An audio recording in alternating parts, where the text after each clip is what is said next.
د بعضو خلکو په سر باندې درد راځي خو نیم سیرې سر درد وي. دغه نه ډېر ملګري ډېر په عذاب باندې وي. د دغه وجې نه انسان ته خوب هم نه ورځي، هغه زندګۍ سکون ورته نه میلاویږي، هر ټیم دغه نه په عذاب وي او سر نیولی وي، سر سرای دغه رنګ د یو سترګه باندې هم درد راځي ورسره. نو دغه دپاره ته مجرب د قرآن پاک یو وظیفه ښایم، ډېره مجربه ده. انشاءالله العزیز مونږ ډېره زیاته هغه تجربه کړې ده. زمونږ په تجربه کې هم څه الله تعالی کلام دی، وینزل من القرآن ما هو شفاء ورحمة للمؤمنین.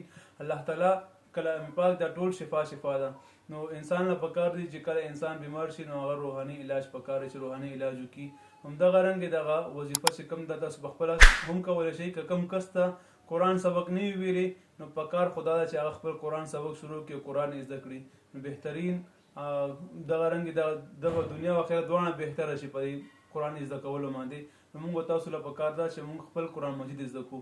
که بیا چا ته نه ورځي نو هغې ته رور هم کولی شي، خور ورته هم کولی شي، مور هم ورته کولی شي، څوک ورته هم دا وظیفه کولی شي. د قرآن مجید په ټولو کې ورکوټې صورت همدغه صورت دی، صورت کوثر.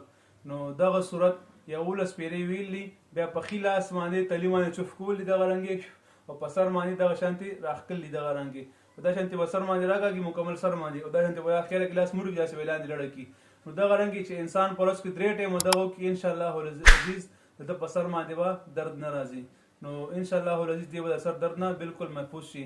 زمونږ دا ویډیو مخکې ملګرو سره شیر کړي. کوم ملګري دغه درد نه په عذاب وي، تکلیف کې وي، الله تعالی د هغې ته نجات ورکړي. څه پته لګي زمونږ د ورکوټې عمل سره بل انسان ته شفا میلو شي. الله تعالی به مونږ له جزای خیر راکړي. السلام علیکم ورحمة الله وبرکاته.